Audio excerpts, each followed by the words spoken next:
Hello guys, good morning. Hola, Sol. Hi, Sol. Hello, Hi, hello. Sol. Good morning, how are you today?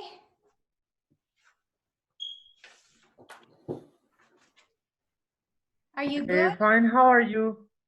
I'm really good. Thank you so much. Oh, let me see if we're complete.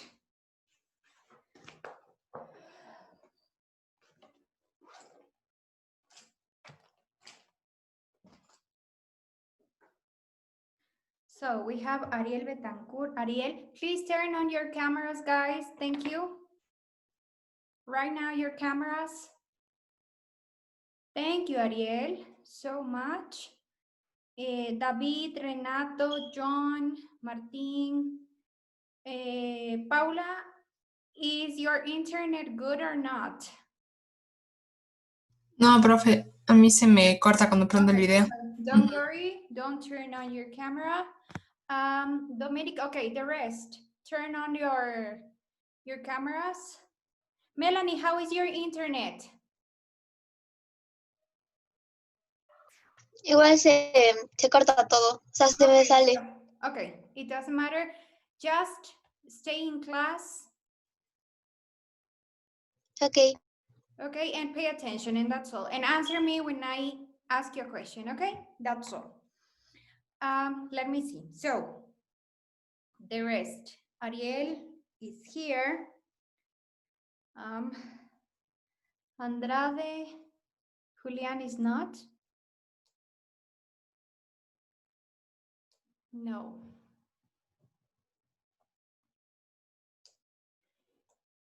Camila Romero. Yeah, she's here. Semper. Guys, turn on the cameras, please.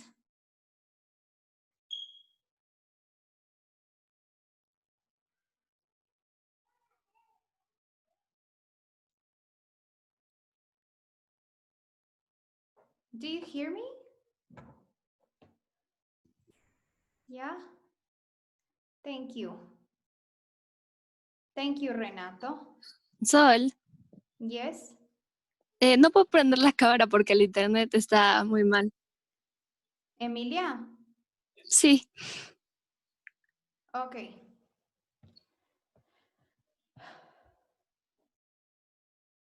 Try to solve these problems for the next week, okay? But the rest turn on the cameras.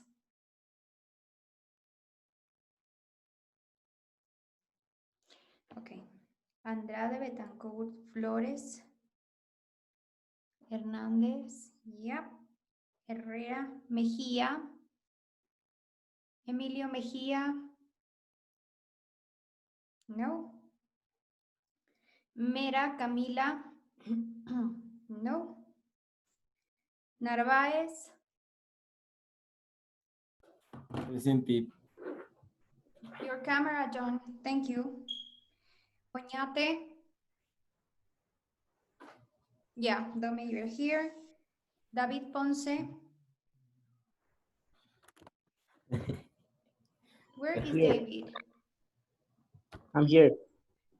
David, your camera. I am configuring.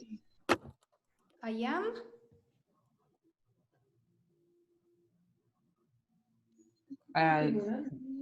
Take a minute, please. I am going to turn on.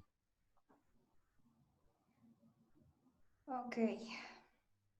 Rivadeneira, how is your Alejandra, right?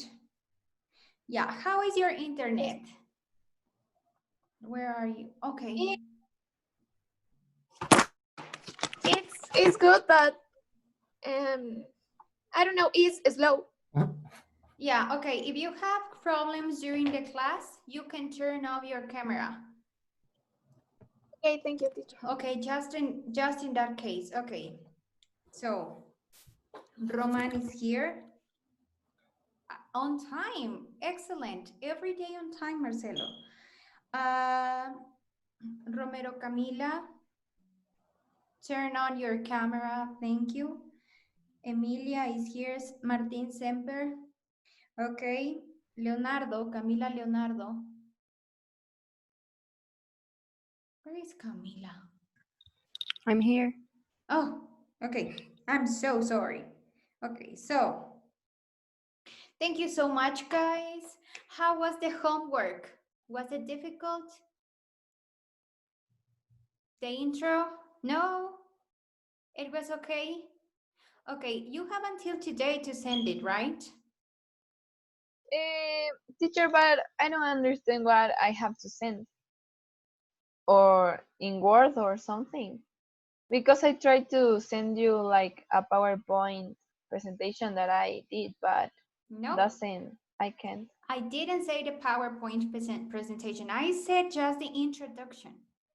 Do you remember that? Sol, but if I present you my PowerPoint, like the cover, the objective, and the introduction in the introduction task, Me is too. it okay? And the Or, introduction? Me too. o sea, en la presentación de PowerPoint era como que le puse ya la carátula, puse el objetivo y de ahí ya puse la introducción y eso le subí en el deber de introducción. Yeah, but I need to check, and you cannot upload the PowerPoint presentation, so you have to copy this in Word and have to send to me. That's all. Pero ya le mandé, entonces le vuelvo a mandar, o sea, como What did you editar send? entrega y le... ¿Perdón? Marcelo, what did you send? The whole presentation? Mandé el PowerPoint. How did you do that? Igual mandé el PowerPoint, profe. Ojo, Sí, no tuve sí. problema. Yo igual Ajá, mandé yo PowerPoint. tampoco. Yo no entendí ni cómo hacer y no he hecho. O sea, yo mandé ya todo, pero en PowerPoint. Ya no subí todo. No se entendía, no sabía qué hacer en la descripción. Sí, profe, ¿puede explicar, por favor? Sí, yo no he hecho, pero no entiendo qué hacer. Sí, yo tampoco, profe. What you didn't understand? ¿Qué hay que hacer? Introduction. O sea, no, pero es que no sé. No, profe, no caché bien. Okay, That's first like thing, I didn't ask you to send me the presentation. I was very clear. I told you, I am going to ask for the presentations at the end of the blog, first thing. Second thing, you are going to write an introduction about the project. What is our project? We have to relate imperialism with the crisis that we have today with the coronavirus. That was the introduction. You had to think about that, okay? So, Profe, ¿es como un párrafo o algo así? no, it was a page, and I told you. The ones that asked me before, the week before, I told you, it's okay if you write a page. And you had to send it to me. And I told you, you can write it in Word and you have to upload it to the virtual class. So it was really clear. I didn't say send the presentation to me. It was at the end. I don't know why you don't follow the instructions. Es que Sol realmente está full raro porque es como que algunos profesores nos dicen manden, o sea, como que todo el proyecto, otros nos dicen otras cosas, entonces como que no entendemos. Y si es que estuviera en el deber, o sea, solo mandar la introducción, mandar una hoja y mandar un Word, realmente yo lo hubiera hecho, pero realmente, o sea, en el deber solo está mandar la introducción. Y, o sea, no especifica casi nada. Yeah, did I tell you to send the presentation? Realmente con todo lo que nos han dicho los profes ya no me acuerdo. No, I didn't say that. And try to concentrate in history. I told you the last week. That's why you have to be in the class paying attention. Most of you don't pay attention.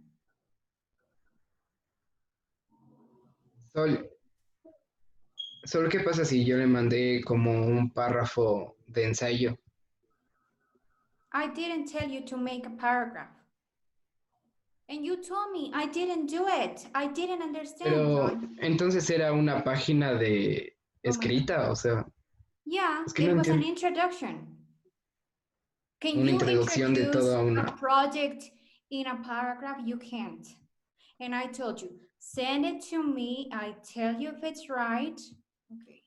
I tell you if it's right, and you can attach to your presentation, to your project, the introduction. Until today, you have to send the introduction to me. I am going to check them, and I am going to tell you if it is good to attach to your project. That was the idea. I don't want to see presentations. You have to follow the instructions, guys. And please, the rest, turn on the cameras. I don't know why you don't turn on the cameras. Teacher. Profe, yo le desactivé porque se me colgó la... Okay. Any other question?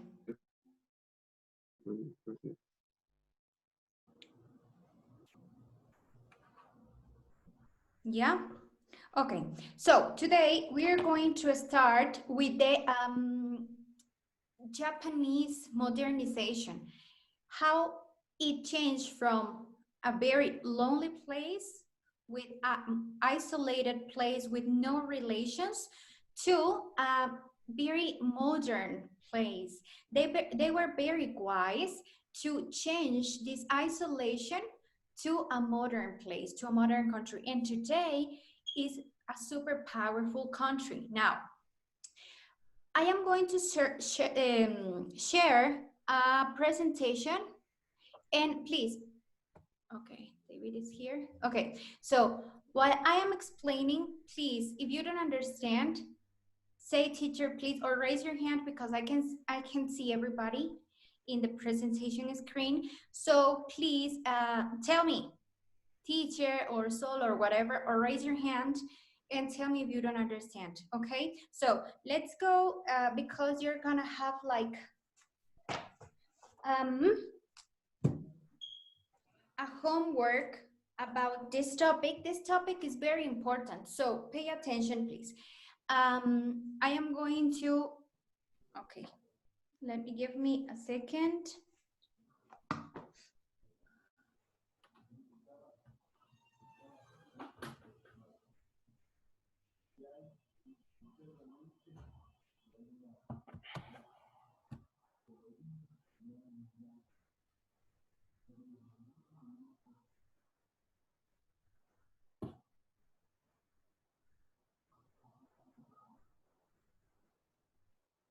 Yeah, okay, let's go.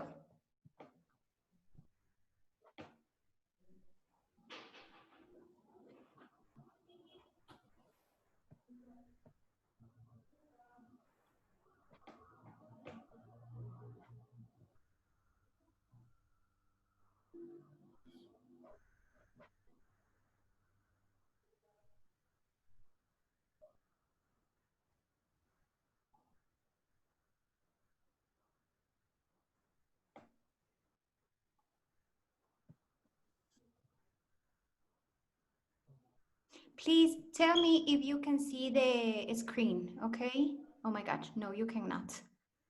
I didn't share it. Okay.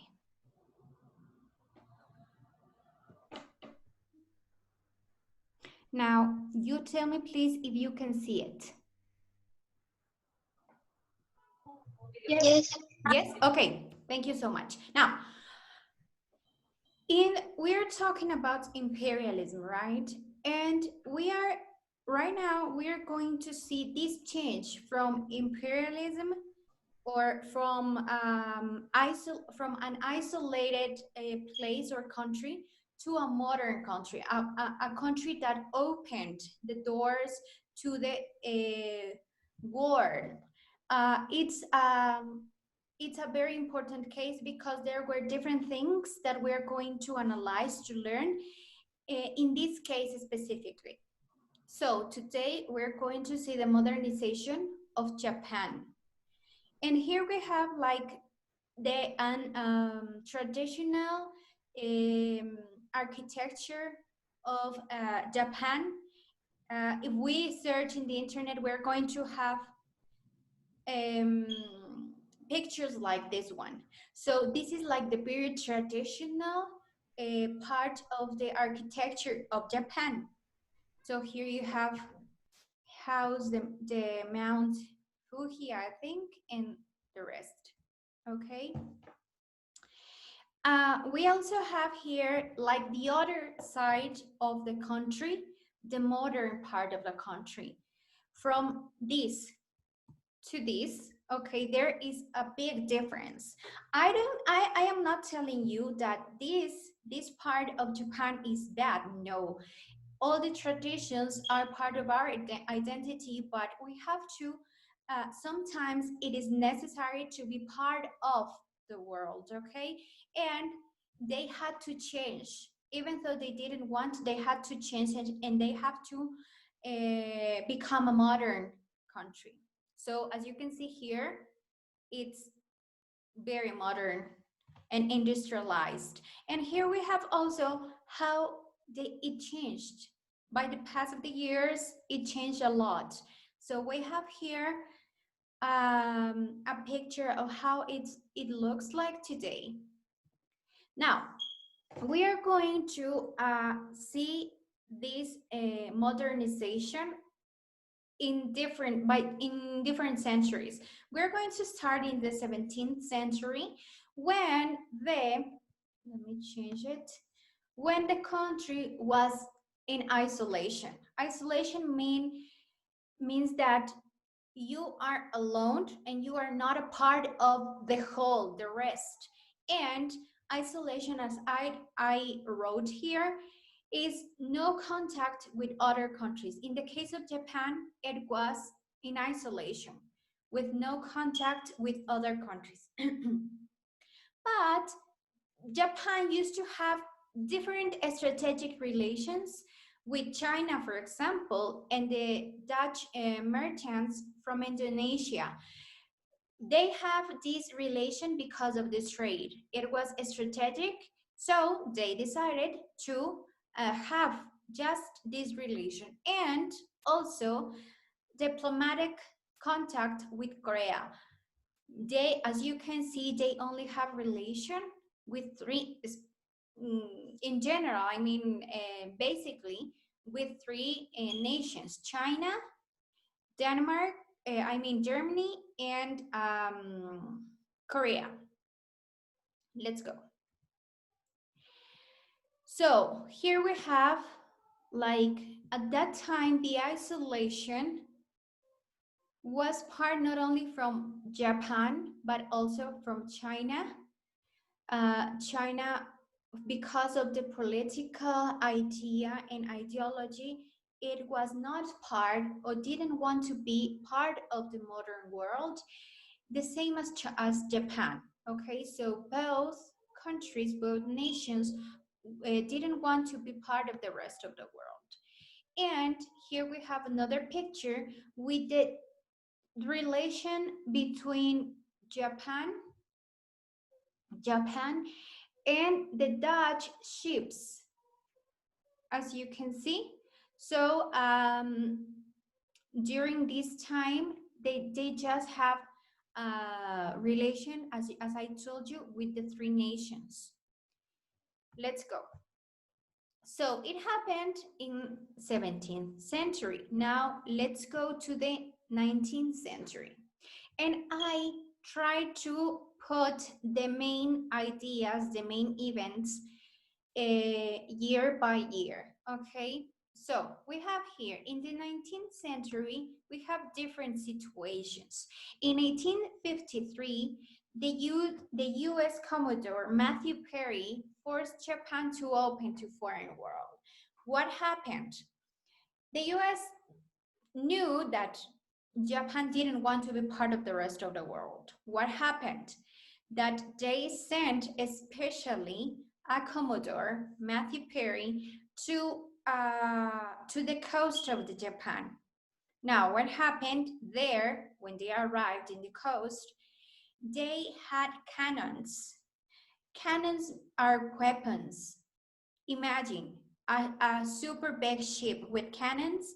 When the Japanese people saw that, they were scared, and And the Gawa shogun, that was like the army that was in charge of the nation, had no option, and they had to receive Matthew because they were scared about the weapons that they showed from the ships. Now, in 1854, they had to sign a treaty of Kanagawa. So with this treaty, Japan opened officially 2 ports to give supplies to the US ships. In other words, US strategically forced Japan to open the doors of this country. What happened? You know, they opened 2 ports, but it resulted in the opening of the doors to the other countries, not only to the US, but when you open to one country continuously, in the future, you are going to open the doors to other countries, not only to the first one, that in this case was the US, okay? Any question until now? Because you can ask right now. No? Let's continue. Okay, so here we have, I found different pictures. The group of the Americans that arrived to Japan, I'm sorry, and remember that at that time, Japan was in charge of the shogun. Shogun was like the army. So they received this group of US people. Now, basically, in my opinion, the US forced Japanese people, okay, to open the doors to the modern world.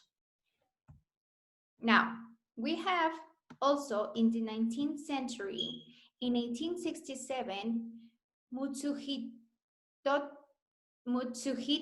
took control of the government. He took the control from the shogun period. He took the control of the government. And what was his strategy?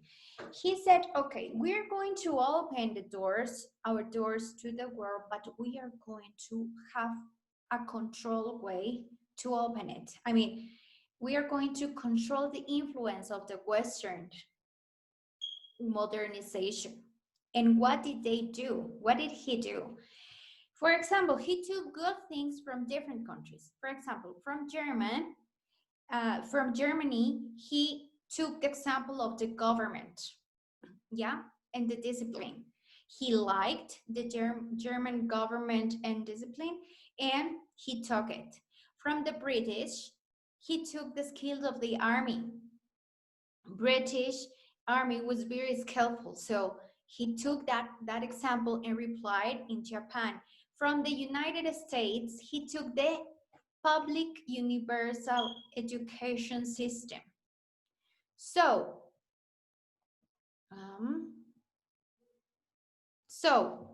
he took different things. And also, in the 4th thing, he followed the Western industrialization path. He thought to have an industry inside of Japan was a good idea. So he took 4 things from the Western. The first one was the way of the government in Germany.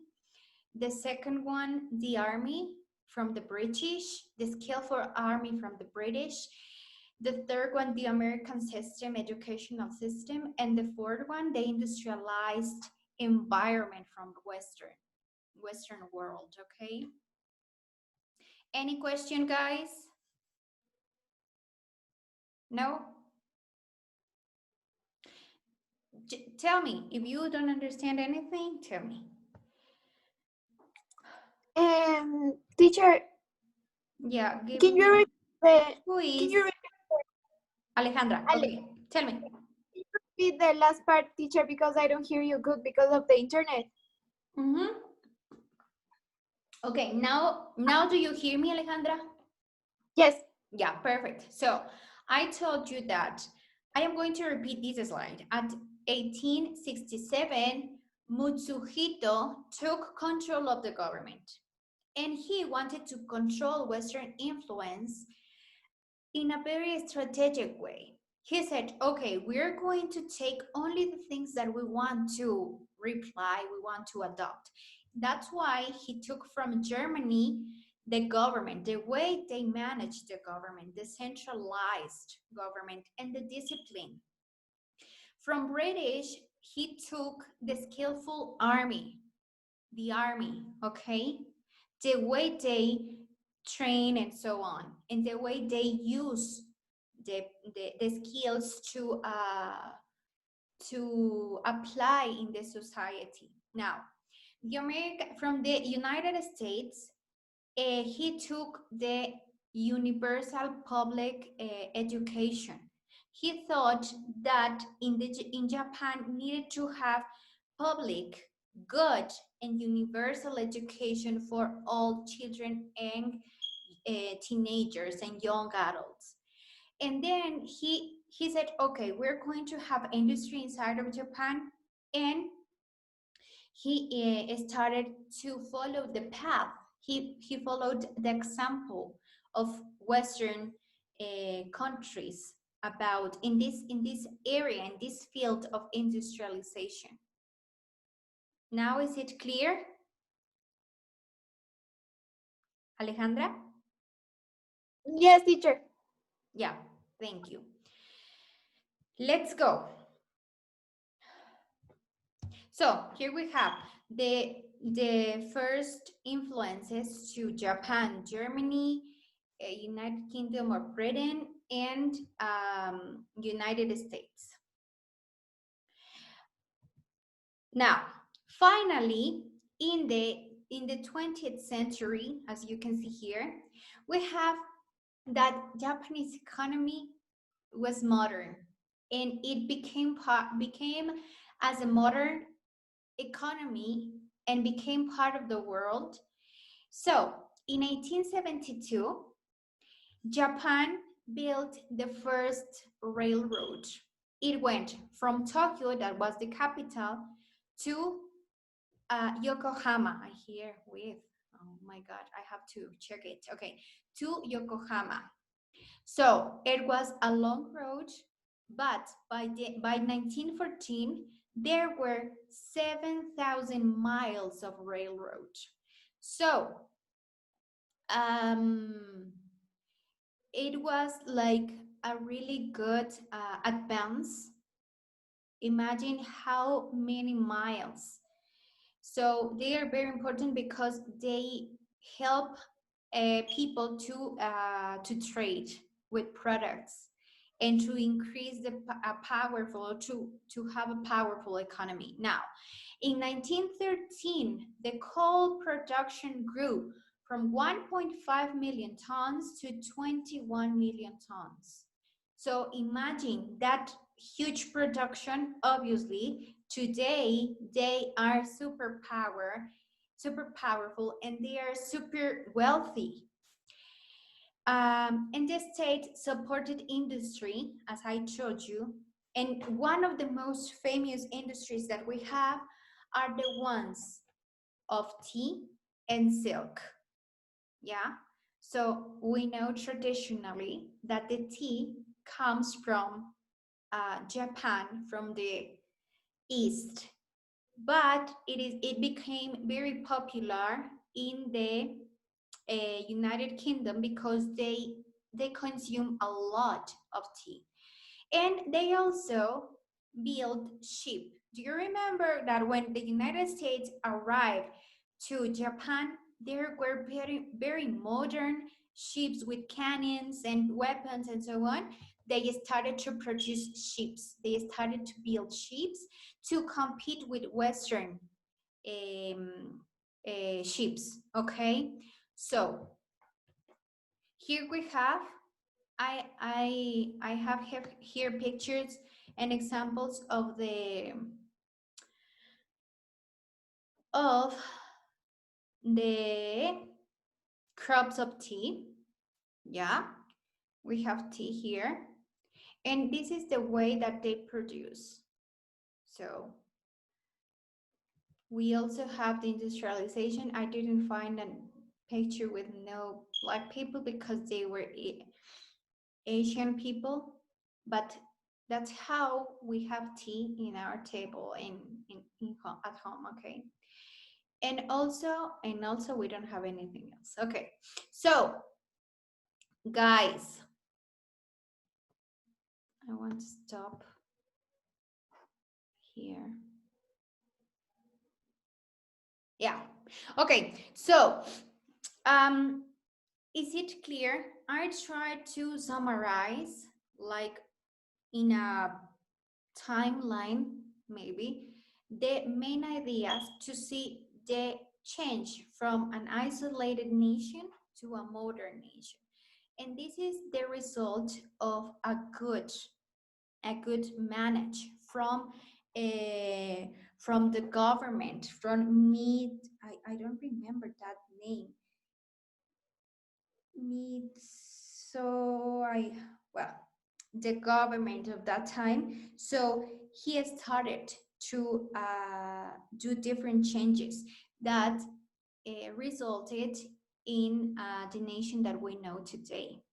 So if you have any question, please, right now is the time. No? No question? Teacher, the thing that I understand is that Japan, I think, or no. No, sorry. Me confundí con China. Oh, China is another thing. Right now, we're talking about Japan, okay? Profe, pero ellos sí quisieran, o sea, sí querían modernizarse, porque yo me acuerdo que China, como que algunos decían que no, y al final lo tuvieron que hacer. Yeah, it was like something similar. At the beginning, they didn't want. They wanted to be like. Por eso sí, como que había una parte donde están como que todas las cositas como que viejas y tradicionales y una parte donde ya se modernizaron hasta ahorita, ¿verdad? Yes, kind of. Obviously, if we compare, for example, Japan to other countries as the United States, Japan has a lot of history, a lot of tradition. They saved this tradition, this culture. In the United States, if you analyze, you don't have like a traditional part. You don't have like a real identity. They are like an extension of the United Kingdom, but they don't have like ideology, like a tradition, like a real culture. Now that's why we see these countries so different today. Now, but yes, Japan has like this side of traditional side, and the other part of modernity. Okay, so yes, but at the beginning they didn't want to. Now USA forced them to take the path of modernization. Yeah, Cami, any other question? No. Okay, no more questions, guys. Everything is clear. So, la introducción le podemos mandar hasta las 6, ¿no es cierto? Yes. Ya. We have the whole day. ¿Le puede editar la entrega y de ahí le mando? O sea, más tarde. Yo sigo sin entender qué hay que hacer. ¿Ya? Y por si acaso hay un mínimo de palabras. No, I prefer one page so I can read and I can tell you, okay, please erase this part, or we don't need that part or that paragraph. So I can tell you, because you know you are in first batch and you need to write like students from first batch, you know? This is a writing exercise. So that's why I told you one page, it's good. It's a good amount of words so I can check.